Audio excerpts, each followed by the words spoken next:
দুইটা তো ম্যাচ আমাদের পক্ষে ছিল। ফার্স্ট আর সেকেন্ড যেটা আমরা হেরেছি, ফার্স্ট ম্যাচটা যেটা ছিল দেখেন আমরা কিন্তু 54 রান, 4 ওভারে 54 রান আমরা এটা কিন্তু আমাদের বোলাররা ঠেকাতে পারেনি।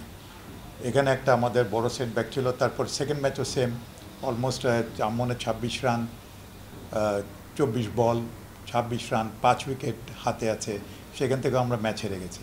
So these wire not expected. আমরা তো এরকম এক্সপেক্ট করি নাই। কামব্যাক তো এখন তো আর কামব্যাক করার যেটা ব্যাপার হচ্ছে যে আমরা প্রস্তুতি হিসাবে তো প্রথম অনেক আগে থেকে আমরা প্রস্তুতি নিয়েছি। প্রিপারেশন, ওয়ার্ল্ড কাপের খেলার জন্য প্রিপারেশন আমাদের জিম্বাবুয়ে সিরিজ থেকে আমরা ধরছি। তো সেখান থেকে আমরা 5টা সিরিজ এখান থেকে খেলে গেছি। তারপরে সেখানে গিয়ে আমরা 3টা ইউএসের সাথে আমাদের সিরিজ ছিল, ওদের সাথে এই T20 সিরিজ। এটাও কিন্তু অনেক কষ্ট করে আমাদের অ্যারেঞ্জ করতে হয়েছিল, বিকজ আমরা ওইখানে হিউস্টন ছাড়া আর কোথাও জায়গা ছিল না। তারপরে সেখানে আমরা করেছি। সেখানে অবশ্য কিছু আবহাওয়ার কারণেও কিছুটা প্র্যাকটিসে কিছুটা আমরা ব্যাকফুটে যেতে হয়েছে। তারপর 3টা ম্যাচ আমরা খেলেছি সেখানে। তো এই প্র্যাকটিসগুলো ওয়াজ ভেরি ইম্পর্টেন্ট আমাদের জন্য। হ্যাঁ, আমরা সিরিজ হেরেছি, আমরা আশা করিনি। দুইটা তো ম্যাচ আমাদের পক্ষেই ছিল। ফার্স্ট আর সেকেন্ড যেটা আমরা হেরেছি, ফার্স্ট ম্যাচটা যেটা ছিল দেখেন আমরা কিন্তু 54 রান, 4 ওভারে 54 রান আমরা এটা কিন্তু আমাদের বোলাররা ঠেকাতে পারেনি। এখানে একটা আমাদের বড় সেটব্যাক ছিল। তারপর সেকেন্ড ম্যাচও সেম, অলমোস্ট মনে 26 রান, 24 বল, 26 রান, 5 উইকেট হাতে আছে, সেখান থেকে আমরা ম্যাচ হেরে গেছি। So these wire not expected. আমরা তো এরকম এক্সপেক্ট করি নাই। এনিওয়ে, তার এইখান থেকে এগুলো যেখানে এই যে মিস্টেক্স, এরার যাই বলেন, টেকনিক্যালি বলেন বা অন্য কোনো মেন্টালি যদি তারা হয়তো ওখানে যদি ওরকম সেটেল করতে যদি সময় তাদের টাইম লেগে যায়, তো এখন এতে এই সুযোগটা পেয়েছে যে এরপর থেকে তারা সেটেল হয়ে যাওয়ার। তো এইটা একটা বড় একটা অভিজ্ঞতা যেটা হয়েছে ওইখানে, সেটা এখন আমাদের কাজে লাগাতে হবে। আমরা তো এখন পিছনে তাকাতে পারি না, যেটা হয়ে গেছে। এখন আমাদের সামনে টুর্নামেন্ট শুরু হবে 7 তারিখ থেকে। So this is very important. তো এখন হেরে গিয়েছি, এখন যদি আমরা সারাক্ষণই কেন হারলাম, কীভাবে হারলাম, আমার মনে হয় এগুলো পরে আমরা বিশ্লেষণ করব।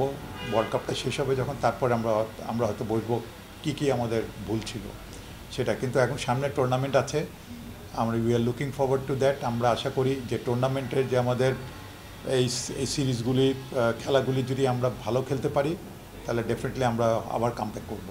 তো আমাদের এই জন্যই আমাদের সবচেয়ে বেশি ফোকাস আমরা এখন আমাদের মেন রাউন্ডে গিয়ে খেলা।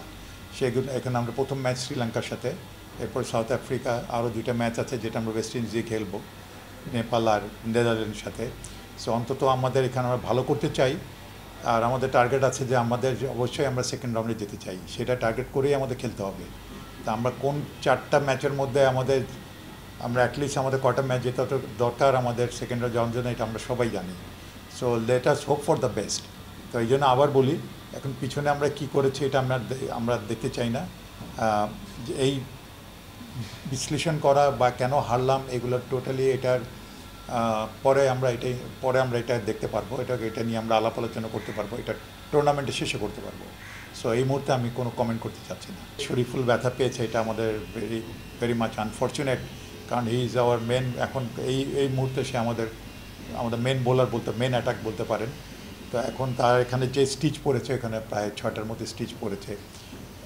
2 দিন পরে ড্রেসিং চেঞ্জ করবে, আপনারা হয়তো দেখেছেন যে মিডিয়াতে বলেছে। তো দেখা যাক তারপরে এই টুর্নামেন্টে কয়টা সিরিজ সে খেলতে পারবে, কয়টা ম্যাচ সে খেলতে পারবে, আই ডোন্ট নো। এটা হয়তো আমরা জানবো আরও 2 দিন পরে, যখন ডক্টর তাকে ড্রেস চেঞ্জ করবে, বুঝতে পারবো যে whether he is available in this tournament or not. তো এখন আমরা সেই জন্য অপেক্ষা করি। বাট তার এই ব্যথা পাওয়াটা ইজ ভেরি আনফর্চুনেট। ডেফিনেট টিমের জন্য না খেলতে পারলে তো একটা বড় একটা সেটব্যাক। টপ অর্ডারে তো আমরা ডেফিনেটলি আমরা ভালো করছি না, এটা তো আমাদের সবার মাথায়, তাদের মাথায় আছে। আমরা তো এই জন্য প্রতিটা ম্যাচের পরে আমরা আশা করি যে নেক্সট ম্যাচটা ভালো করবে। এখনও আমাদের সেটাই হোপ, আমরা সেটাই দোয়া করি যেন তারা নেক্সট ম্যাচগুলো ভালো খেলা মানে তো বোলিং ব্যাটিং বোথ। তো এর মধ্যে আমরা টপার যারা ব্যাটসম্যান যারা ফেল করছে, যারা রান করতে পারছে না, আমরা আশা করি তারা এটা সামনের ম্যাচগুলো তারা রান করবে, এই আশা নিয়ে আমাদের থাকতে হবে। কারণ এখন যে টিম আছে এটার উপর আমাদের ডিপেন্ড করতে হচ্ছে। This is our best team এখন। তো এখন সেই জন্য তাদের থেকে আমাদের এই আশাটা থাকবে।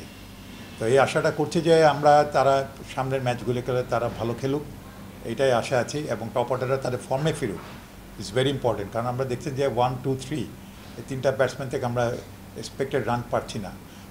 কালকে ম্যাচ আপনি দেখেছেন ইউএসএ কানাডা থেকে অনেক রান হয়েছে এখানে, তার মানে ইজ এ ভেরি গুড একটা ব্যাটিং উইকেট। সেটা আমাদের যে ইউএসএ ম্যাচটা যে বৃষ্টির জন্য হলো না, ঝড়ের জন্য ওটা অ্যাবান্ডন হয়ে গেল, তখনই আমাদের সাথে ম্যানেজমেন্ট বলছিল যে wicket will be very good. তো তাদের সাথে আমার প্রতিদিনই আমার কথা হচ্ছে তাদের সাথে। তো বোঝা যাচ্ছে যে আমাদের ফার্স্ট ম্যাচটাতে অনেক রান আসবে, যেটা আপনি বললেন, হ্যাঁ রান আসবে অনেক। তবে আমার কাছে কালকে ড্রপ ইন উইকেটে যেটা খেলা হয়েছে ইউএসএর সাথে, it's a total different wicket.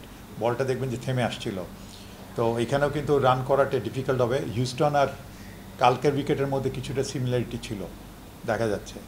তো এখন আমার মনে হচ্ছে যে ড্যালাসের যেটা উইকেট সেটাতে অনেক রান আসবে, অবশ্যই আমাদের রান করতে হবে এখানে। বড় একটা রান যদি আপনার হাতে না থাকে তখন ডিফেন্ড করা উইল বি ভেরি ডিফিকাল্ট।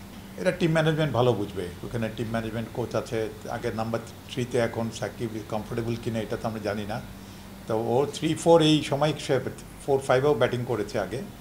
তো এখন এটা ওইখানে টিম ম্যানেজমেন্ট কোচ আছে, হেড কোচ আছে, তারা ভালো বুঝেন যে কে কাকে কোন জায়গায় কোন অর্ডারে নিয়ে আসবে। তো ডিসিশনটা মোটামুটি তাদেরও থাকে, অ্যান্ড সাকিবও নিশ্চয় তাদের সাথে কমফোর্টেবল বলে সেই জায়গাটা খেলছে। দেখেন আমরা সবাই, আপনি জানেন আমার মাননীয় বোর্ড প্রেসিডেন্ট, উনি তো ওনার তো ক্রিকেটের প্রতি একটা প্যাশন আছে, দলের প্রতি প্যাশন আছে, উনি এটাকে অনেক কাছে থেকে ফিল করে। উনি নিজেও প্রতিদিন খোঁজ খবর নিয়েছেন টিমের। আমরা সবসময় আলাপ করি এখান থেকে, আমিও আলাপ করি, আমার সাথে ক্যাপ্টেনের কথা হয়, কোচের কথা হয়, অন্য প্লেয়ারদের সাথেও কথা হয়।